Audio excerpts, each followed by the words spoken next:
want to fend for myself, and I want to build people up for them to fend for themselves. Hey everybody, Clark Fredericks here with a new edition of the Free Like Me podcast. Guests come in, speak their truth, leave their shame and pain behind, and have a new outlook on life.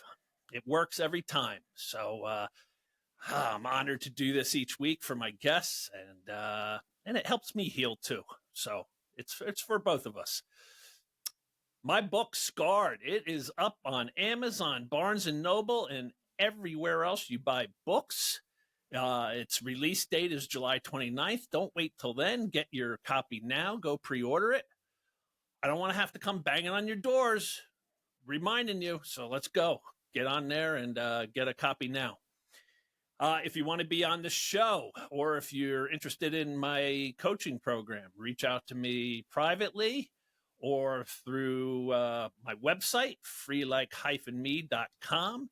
And there's a form you can fill out, and we'll schedule a consultation call and either get you on the program or get you involved in the coaching program. And this week, I have an MMA fighter. She is tough as nails. And to get that way, she had to go through a tough as nails life. And it's given her this drive to compete. So I'm honored to have Rachel Beauchamp as this week's guest, a MMA fighter who is tough as nails. So let's go meet her.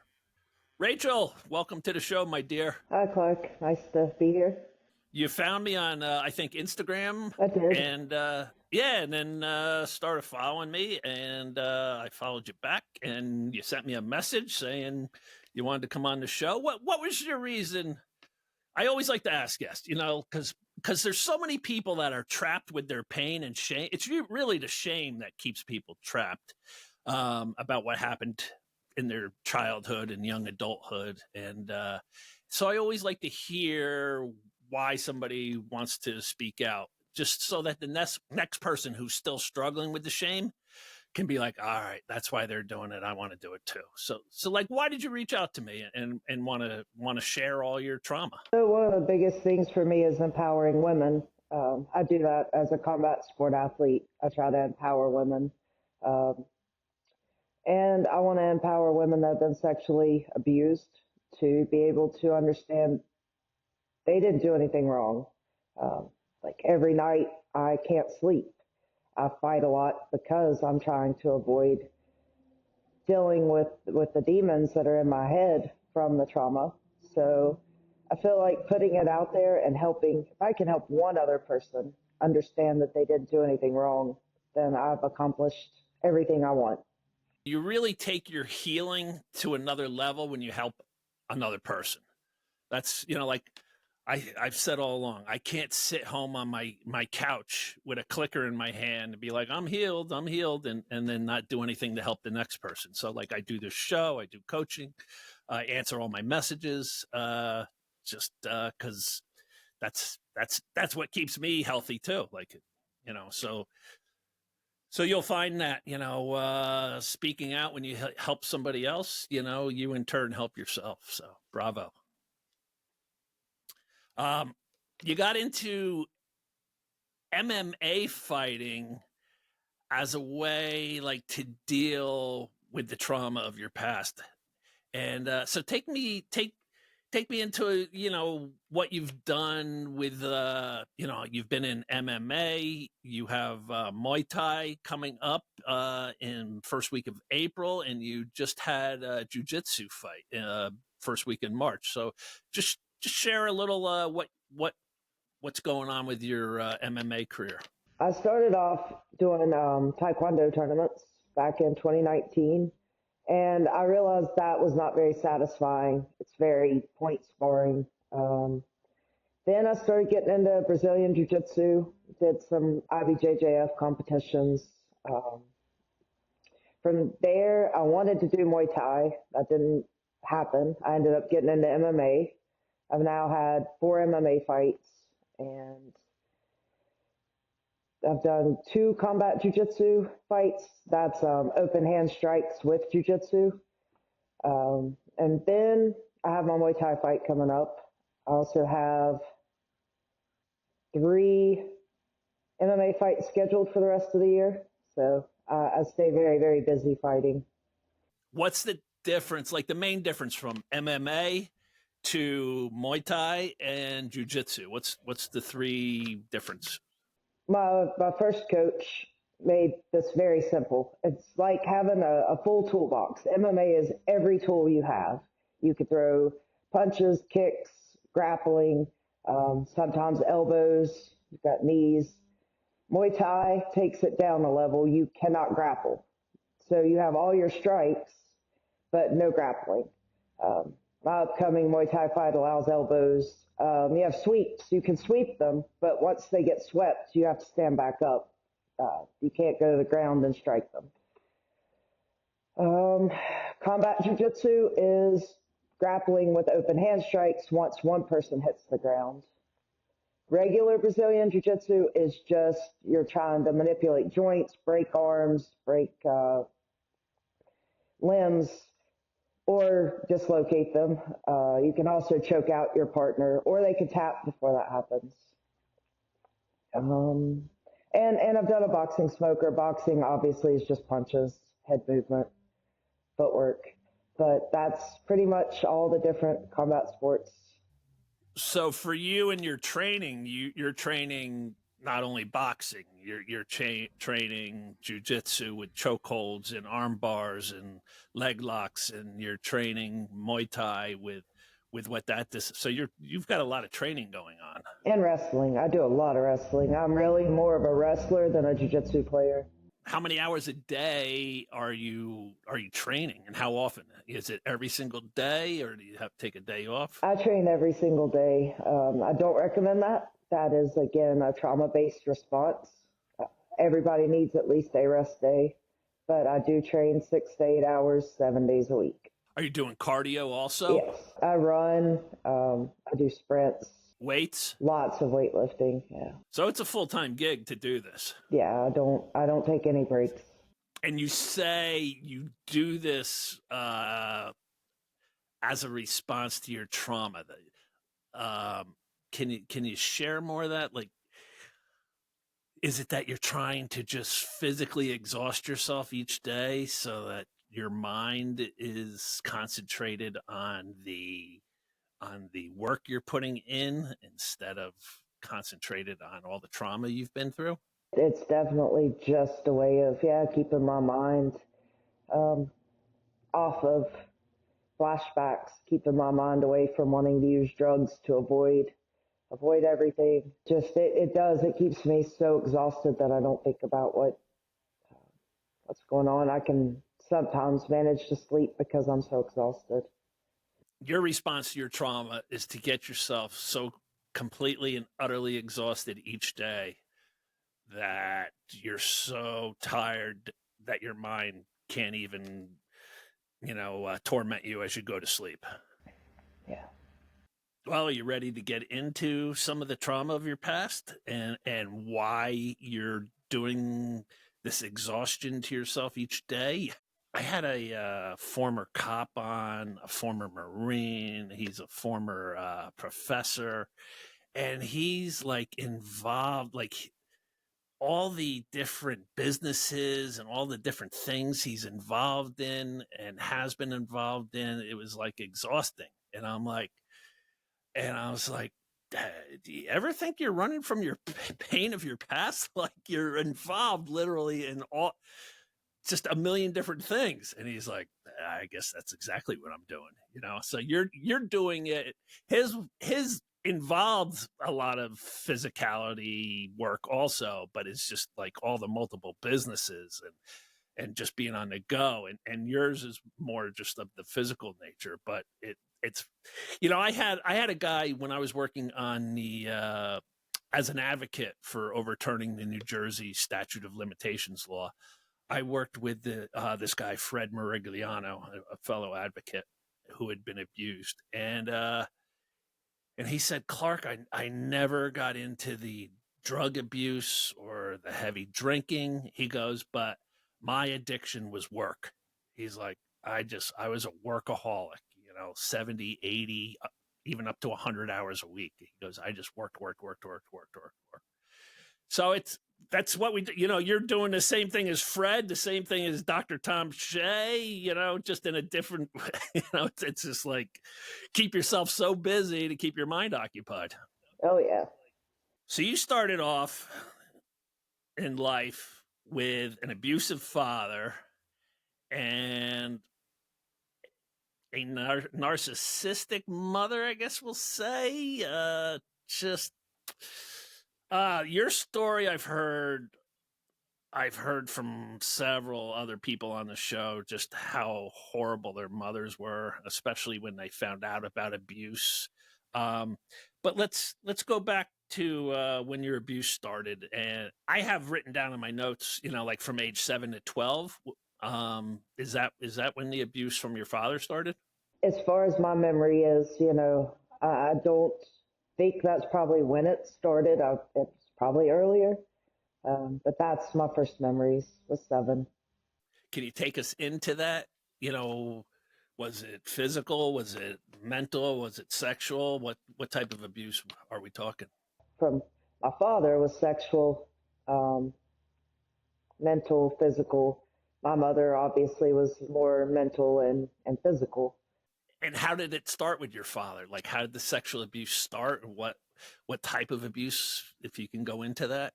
In my bedroom, there was this little porcelain dish with a lid. Uh, had pink flowers on it, and it had scrolls of paper in it. And my dad would bring myself and my foster siblings home from school. My mom was still at work. And we would go to my bedroom. I had a huge bedroom, and I had this huge walk-in closet. And the ritual was we would come home, go to my bedroom. I would have to get a scroll out of the porcelain dish. I'd have to open it. And whatever it said on that scroll of paper is what I had to do with my foster siblings. We would go in the closet, and my dad would watch. So at the time, he didn't touch any of us, but he made us perform acts on each other. That was the beginning that I remember. And it might be to perform oral sex on each other, to insert fingers into each other. And that they were much younger than me. I've lived with that for a long time. Rachel, I'm sorry to interrupt you. You mentioned foster kids. Was this your biological dad, or were you all foster kids? He was my actual father. But then you had how many foster kids living with you? At the time that it began, 3 girls. Over the years, there was a brother and sister.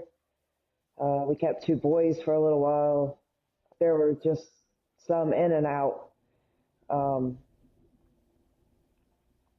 But my dad definitely used them as a source for his behavior. So was this like a daily occurrence, every day coming home from school, or a couple times a week, or a month, or? Years ago, I had to think about this, and I used to think it was a daily thing that my parents abused me. I don't think it was daily, but it was definitely consistent. So you got this beautiful pink flowery dish on your dresser or table, and inside is little pieces of paper, and you have to pick one out, and whatever it says on there, you have to take your foster siblings into the closet and perform. And would he film you? Would he just sit there and watch? He just watched. And then at some point, did it turn to doing things with him? My dad typically was more like the foster kids could touch him. He rarely made me touch him.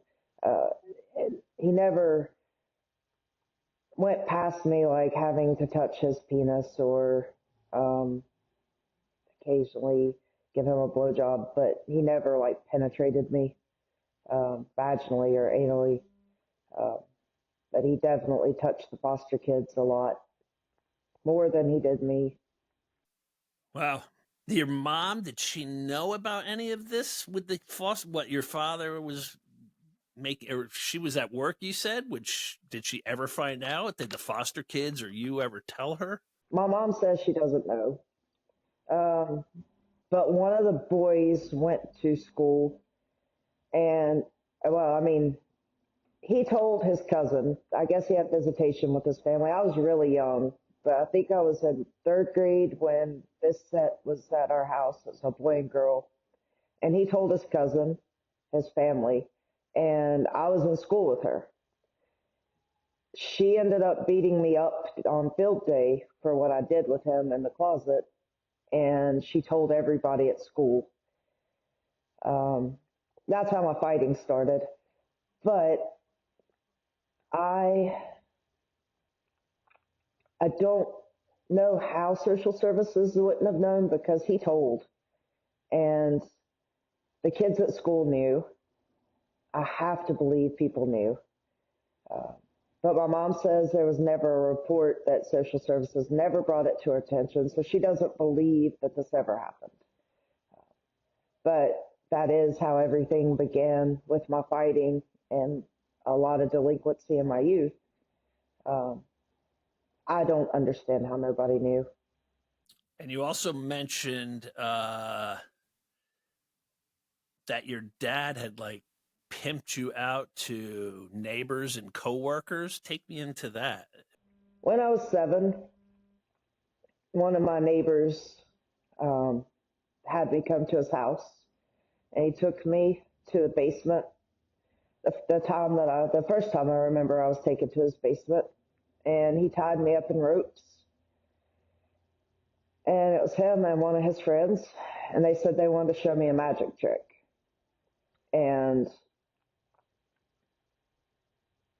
they took everything off of me, bound me up, and then proceeded to rape me, both of them, and I escaped. I don't remember how I escaped. I was severely traumatized.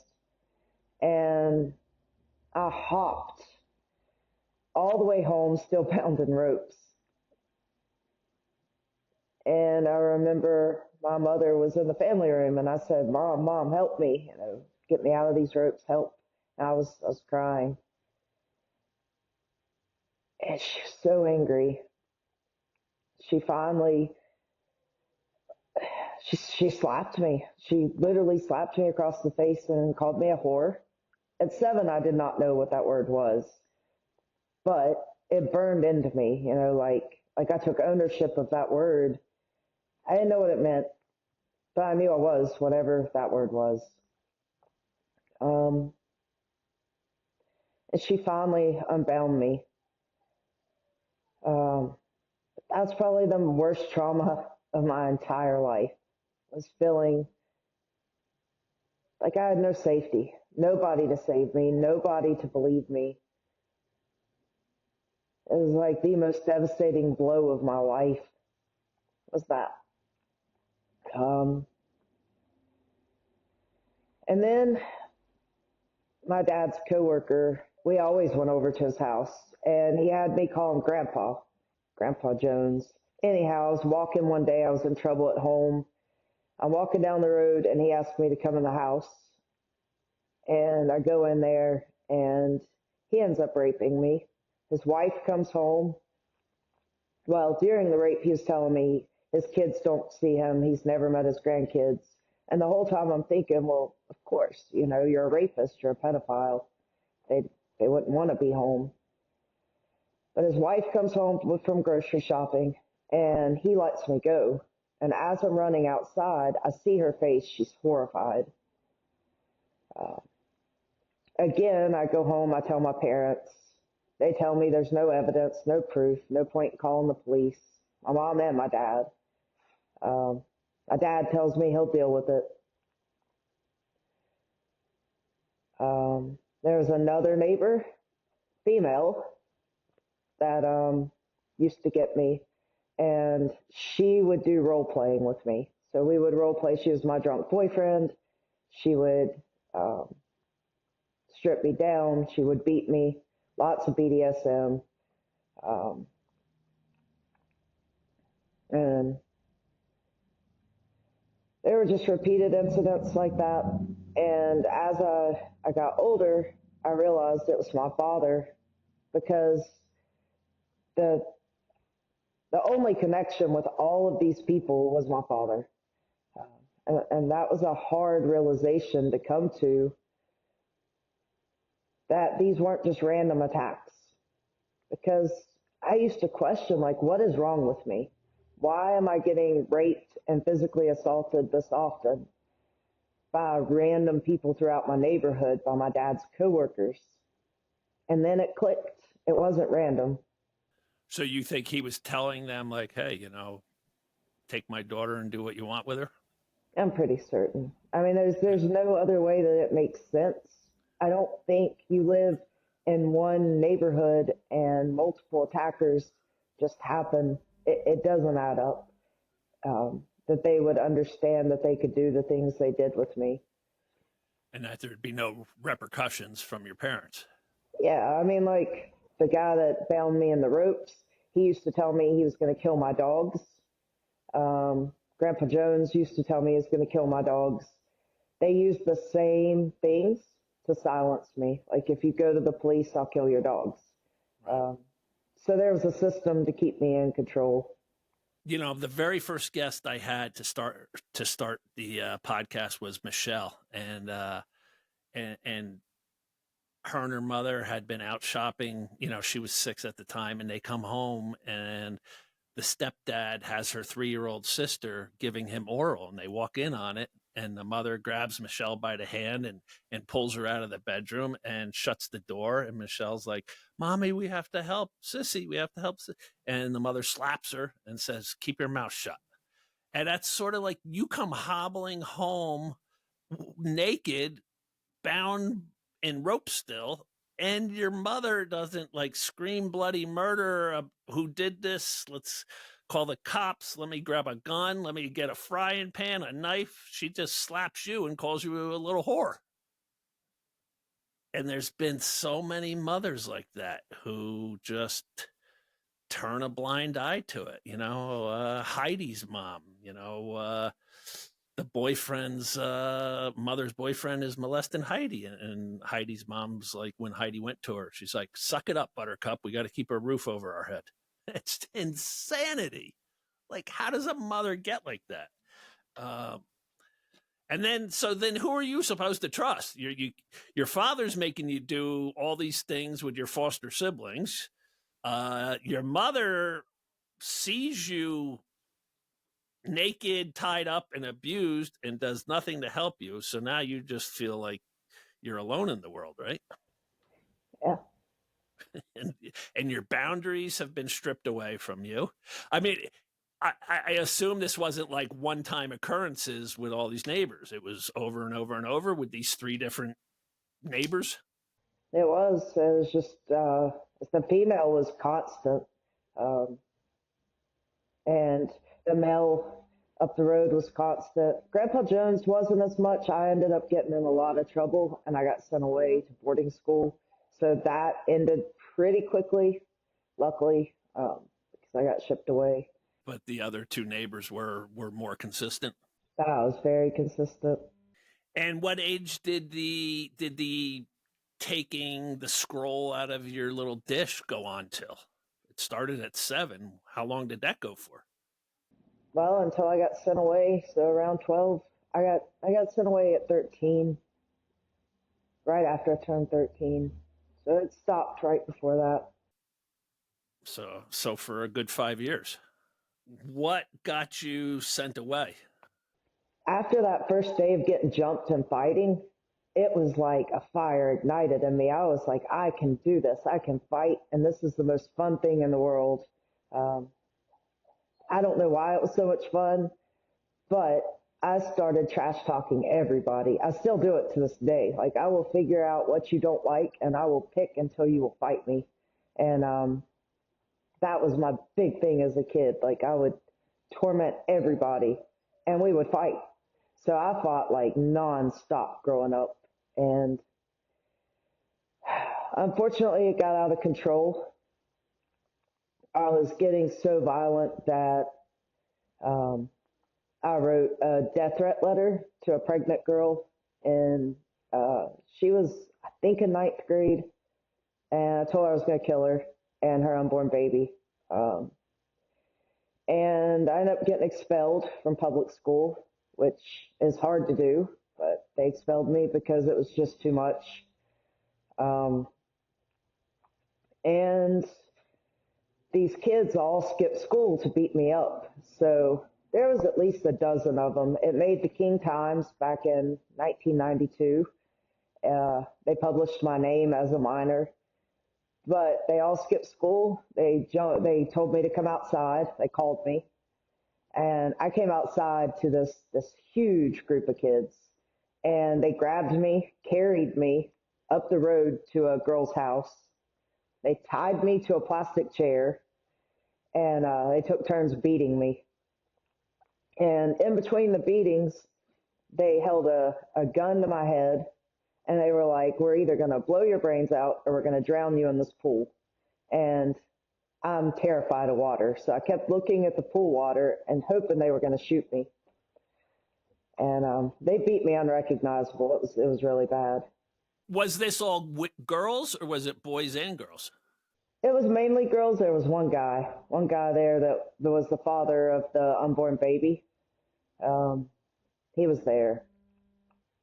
But there was also a big crew of kids that came to watch. It was insane. And this beating that you took tied to this chair, this made the paper? It did.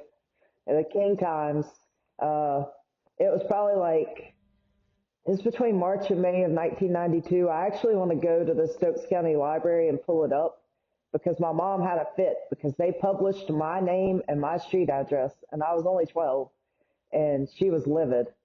Um, but one of these days, I'm going to take the time and go get that paper so I have actual proof of it. But it was wild. You were the victim. Why did they publish the victim's name? I don't know. They published all the adults that came and assaulted me in that fight. Like their names were also published in that newspaper article. But honestly, I deserved that beating. As bad as it was, like the things I said, the threats I made to all of those girls, it's pretty bad. So I was not totally the innocent victim in that one. Uh, but somehow my mother managed to find me. I don't know if she caught wind of it or what, but she came right before, while they were dangling me over the pool, and they dropped the chair. Luckily, it landed on the ground, not the pool, and everybody ran. So my mom called the police. They came. They looked me over. I was really bad off. And she pressed charges on all the girls. But she didn't know everything I had done. So when we went to court, the judge was tired of me being in there for assaults. He was over it. He was like, "Rachel is in here all the time." And then when their lawyers presented the death threat letter, my mom ended up having to bargain that she would send me to boarding school if they wouldn't send me to juvenile detention. So that was the deal we made, and I ended up having to go away to boarding school to avoid juvenile detention. And besides the constant fighting as like a response to the trauma you've been going through, did you start drinking, drugs, any other destructive behavior like that at an early age? I mean, my destructive behaviors, I started drinking when I was 10. I started smoking cigarettes at 9. But I was drinking heavily to the point of blackout drunk at 10. I didn't get into drugs till boarding school when my mom was sending me $100 a week allowance and I had like no supervision. So I got into drugs. And how many years were you at the boarding school? I think 8 or 9 months before they expelled me. Fighting? No, drugs and sex. So now, those of us who have been sexually abused, we either like we can't be touched or we become hypersexual. So you were becoming hypersexual and getting into drugs at this stage? I realized that sex was power and that I could control it. So basically, I started having sex with everybody at boarding school, teachers, students. I was sleeping with everybody from 7th grade to 12th grade um, because I could control who I gave it to. And it became a power trip. So even the teachers are sleeping with you? Yeah. Yeah. Unbelievable. Did you ever do any self-harm or contemplate suicide or any suicide attempts or anything along those neat? I attempted suicide at boarding school. I took a bunch of pills. Um, my roommate found me and she carried me to my dorm mother. And I remember my dorm mother calling the dean, and the dean called my mom. And then I remember my dorm mother and my mom talking on the phone, and they didn't want me to go to the hospital because that was embarrassing. And they didn't want me to be in the psych ward because that was embarrassing. So instead of getting me hospitalization, they just had me sleep on blankets in the dorm mother's room, and she watched me until I came to. I could hear some while they were talking. I was in and out of consciousness. Nope. Nobody wanted the hospital or the police to get involved. No, because, then they find out all the crap. Unbelievable. Which, I mean, it happened before. That was a part of my story I forgot. When I was in elementary school, I went to school and I had strangle marks on my throat. And before that, I'd had like a chunk out of my face because my mom had punched me in the face and removed flesh. So social services got involved and came to the house. But for whatever reason, back then, social services did the interview with the parent and child together, not separate. And my mother had her claws in my back the whole time when we were sitting on the sofa. So I had to deny everything that I had not been strangled. I had not been ever hit by my parents. None of the accusations. Who were the strangulation marks from? My father. My father used to love to strangle me. He'd choke me almost unconscious a lot whenever I throw tantrums or whenever he wanted to punish me. It was usually strangulation. And when you went back after the boarding school, didn't your father leave for Maine and your mother got cancer? Well, my dad just went to Maine. His mom had cancer. So he was up there taking care of her. And then my mom had cancer as well. So I kind of became my mom's caretaker while my dad was being his mother's caretaker. And where do we go? At 20, you meet a drug dealer. Well, I met him when I was 16. Yeah, I met him in high school, and he was my drug dealer. Coming home from boarding school, I had to find a dealer. I did. And I thought it was just the coolest thing on the planet. He always had duffel bags of drugs. He always flirted with me. But I had a very serious high school boyfriend that lived with me, and I was madly in love with him. So I didn't mess with the drug dealer until he broke up with me. And when my high school sweetheart abandoned me, I ended up with a drug dealer. And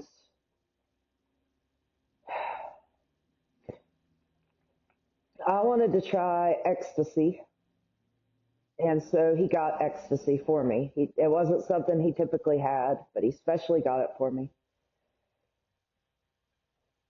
And I decided I didn't want to take ecstasy. I got scared because I'd heard a lot of things about people dying, overheating, whatever. Didn't really want to take it once it was in hand. So my drug dealer took a knife and put it to my throat and said, "You wanted this ecstasy, you're going to take it." And I was crying. I was like, "Don't make me do it." And he would not let the knife off my throat till I swallowed the pill. So I took the pill, and at first it wasn't awful. We went out to go get Pink Floyd The Wall to have something to watch while we tripped. And then for the next 24 hours, once the pill hit, he raped me nonstop. And I ended up pregnant. This was the first time doing ecstasy. What was the other drugs you were mainly using? Smoked weed. I did a lot of benzos, any type of benzos I could get my hands on. Klonopin, which was really, really bad. Valium, Xanax, some painkillers. So mostly pills, different pills. Mainly pills up until this point. You had told me you got clean while you were pregnant, and then after your daughter's birth, you started using cocaine. Yeah, I started using cocaine when I had both kids at that point. I had went to a party. I was offered cocaine. I said no. I was breastfeeding. So I ended up sending my daughter away the next weekend to wean her from breastfeeding so I could go do cocaine. I wanted to try cocaine. Worst mistake of my life. Should have just kept my kid at home. But I sent her away and went back to the guy's house that offered it and went down a horrible destructive path of using cocaine. Cocaine is like, when I did it, it was like an instant love affair. Is that how you felt? Oh, I'd have sold everything for cocaine. Like, I I would sit in dealers' houses knowing they might kill me, and just think, well, my kids are okay. They're there with their grandparents. It's okay. Um, I would get up at 3 o'clock in the morning, clean out my, at the time, husband's wallet and go get more cocaine. Uh, it was just nonstop. I could not function. I would go out in public looking like I had smashed powdered donuts under my nose and wonder why people were staring. And then I'd go look in a mirror and I'd be like, oh. But I'd wipe all that off and snort it up my nose because more cocaine. And what did it do for you? You know, the coke. You know, what was the instant feeling that attracted you so much to it? It must have been almost that euphoric high. Because I know it wasn't pleasant. Like, I always thought the feds were right outside the window watching me. I would be sitting on the toilet getting sick from them cutting it with laxative and still snorting it, knowing it was the problem. Um, so it's funny because it was hell, but I must have loved something about it. The only thing I can think about is the euphoric high. When you first do it, it's that euphoric feeling. You feel strong, and you know, it makes you outgoing and takes away all those insecurities, you know, from the abuse. And then when it gets its claws in you, it's horrible. And it's like you say, there's never enough. You're just doing it constantly. It's just, it takes over your life. Yeah, and I mean, like, it's not a party drug. Like, you'll pass a joint and smoke it with everybody, right? Pills you'll share, but cocaine, don't even look at it because I will kill you. It's mine. And how long did your, cocaine love affair go on? I mean, has this been a lifelong thing? I got clean in 2009, and then I relapsed in 2022 and 2023. Um, I've been clean since the first week of January 2023. When you say you relapse, what, like for a weekend bender or something? 2022, it was two days, and December of 2022, I was trying to kill myself. Like, I actually wanted to overdose on it and die. Um, and then 2023, I just had a week-long party that I was just enjoying life. And how were you able to stop that time instead of it continuing onward? Because my coach at the time took everything. He took my credit cards, my debit cards, he took my car, he took my freedom. He gave me a contract and basically stripped me of all my rights. To stop you from using? Yeah. And he threatened to take my daughter to live with him Or to control you? to control me. When did you go to rehab? I went to rehab in 2009, right after right after my dad died. Social services got called, so I went to rehab. What made you go into rehab? Just because the social services were involved?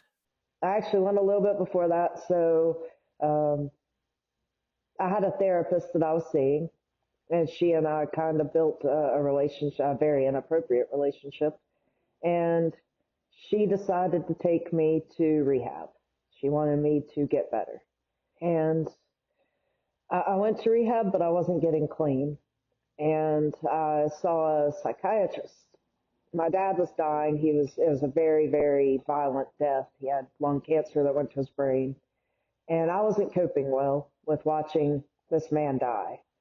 So I went to my psychiatrist high out of my mind and asked her to give me some pills to help me. She thought I either had CTE because my pupils were blown, or she thought I was on opiates. So I denied both. And I was telling her the truth. I was on benzos. I wasn't on opiates. So she called the police and she called social services and had me IVC'd and voluntarily committed. Um, it was a disaster.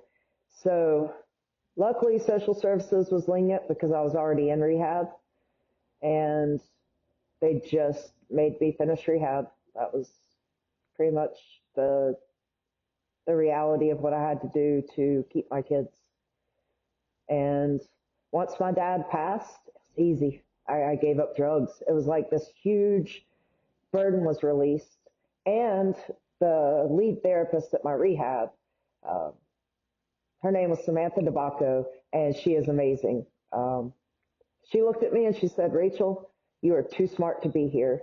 She's like, I'm not trying to be funny. She's like, but I don't know why you're here. You need to go back to college. You need to do something intelligent. You don't belong in this environment.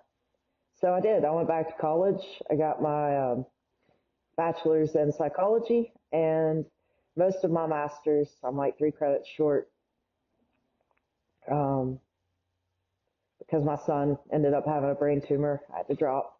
But 4.0 all the way through. It was such a good experience. It kept me focused. So when your father died, who had been an abuser, a tormentor, it like you felt like this release, this weight of the world on your shoulders lifted? I did. It was wild how freeing it was when he passed. Yeah, I had this girl Laura on the show who suffers from intense cluster headaches, and uh, she had known a guy who had suffered from intense cluster headaches, and when his parents died, his headache stopped. You know, like they had traumatized him and abused him, and the result was this lifelong affliction with these cluster headaches. And then as soon as they died, like the headaches just went away.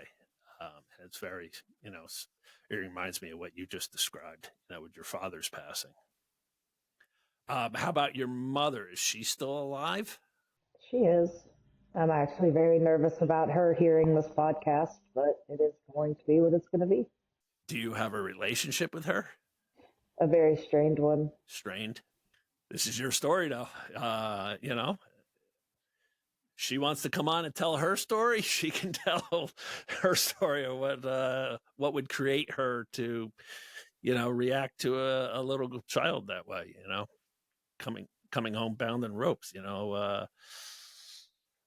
who knows what created your mother to be the way she was. You said you had a therapist and you had a very, I don't know what the word you use, unethical relationship with. Inappropriate. I assume there was sexual activity going on between you two. Yes.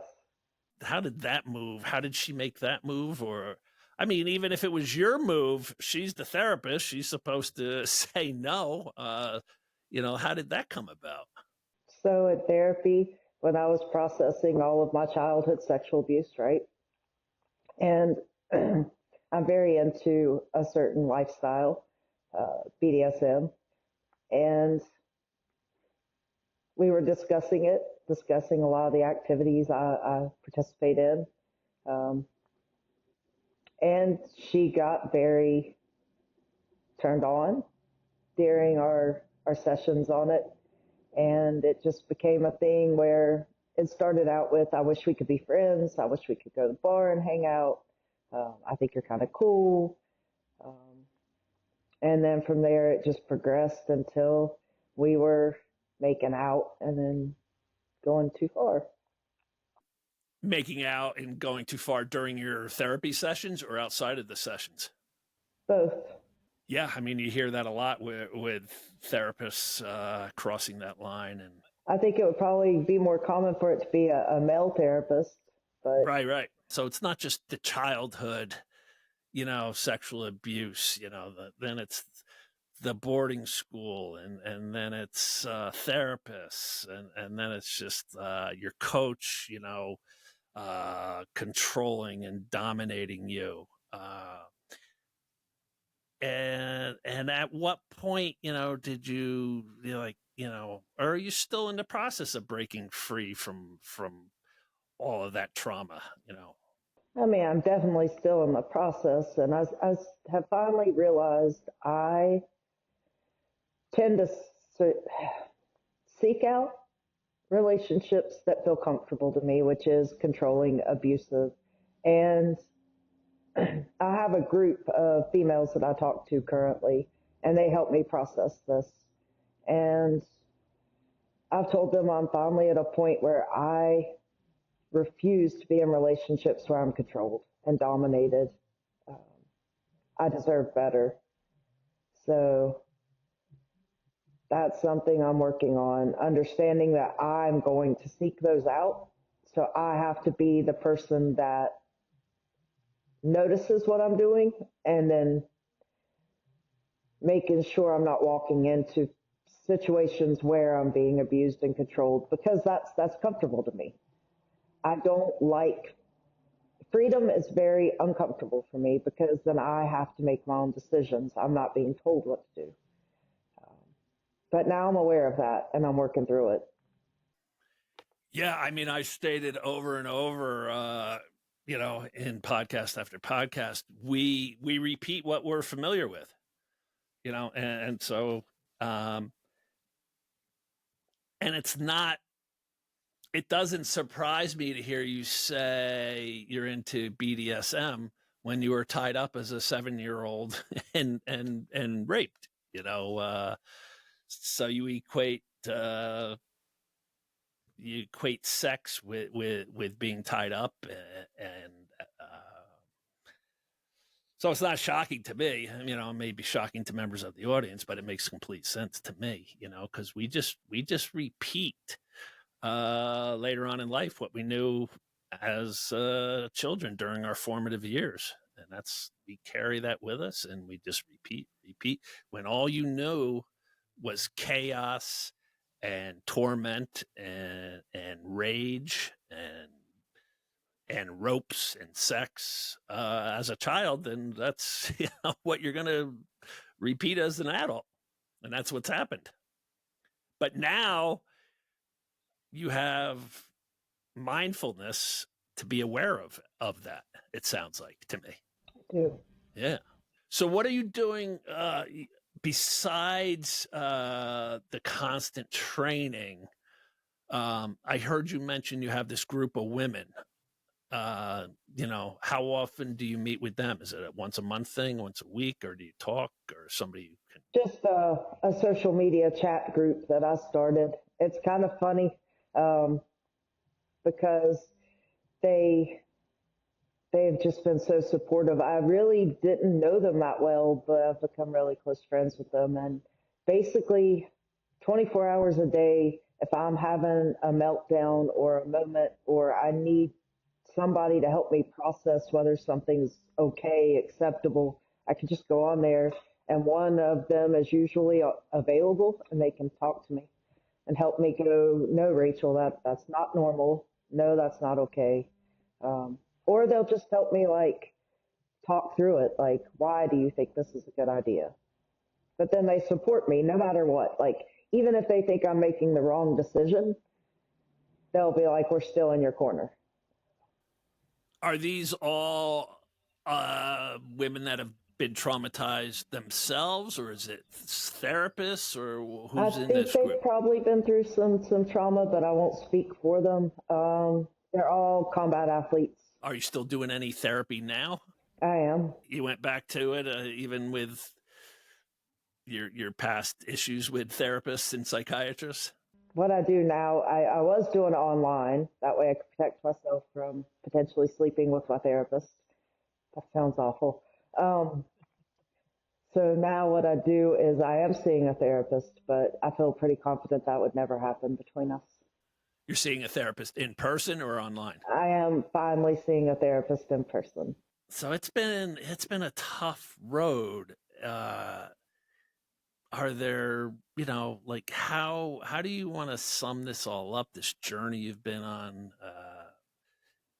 Is it life lessons? Is it regrets? Is it daily habits? Is it routines that you use to keep yourself sane? What's this whole life journey Rachel's been on? What's it taught her or told her? Oh, my fight name is Unbreakable. And the reason it is unbreakable is I know people can break my bones, right? Anybody can break my bones. That's not what Unbreakable is about. It's about the fact that life has tried to break me ever since I was born. And mentally, you can't break me. I will just keep coming back. I'm strong. There's write ups on me that I'm tough and resilient. And I was bitter about those write ups. I was so angry because I want to be known as a skilled fighter, not a tough and resilient fighter. But reality is, I am tough. I'm extremely tough.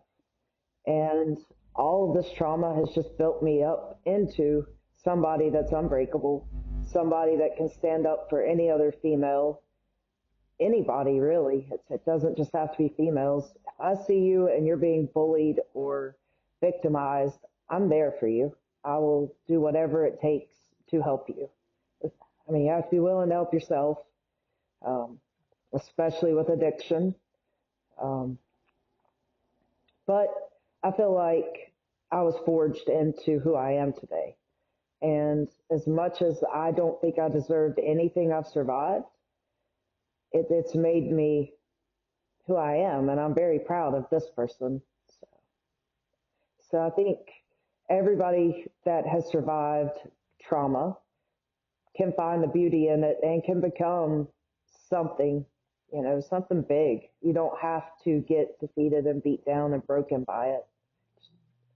You know, find your strength.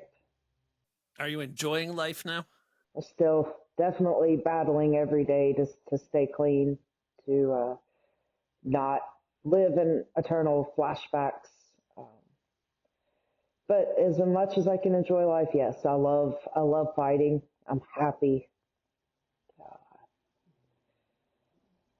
I think my life's pretty decent from where I started.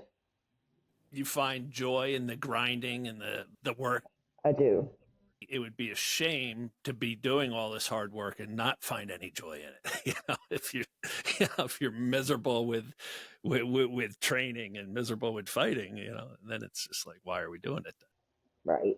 If people, if there's some women out there who can relate to your story and they want to reach out to you, where are you on Instagram? What's your Instagram handle?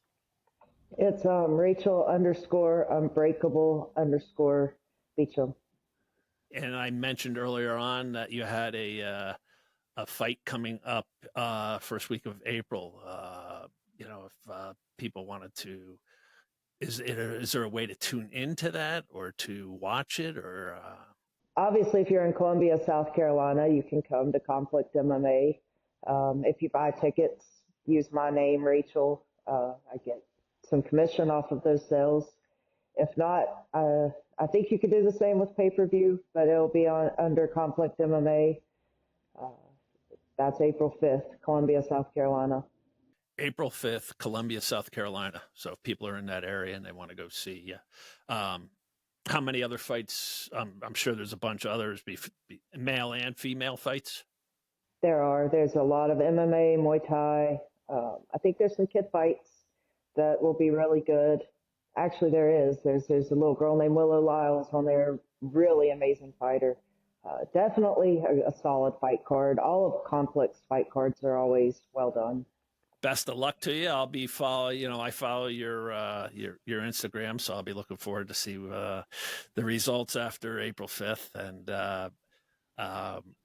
thanks for sharing your journey. It hasn't been an easy one. And your journey's still going on, as is mine, as is all of ours. So I wish you the best of luck with everything, Rachel.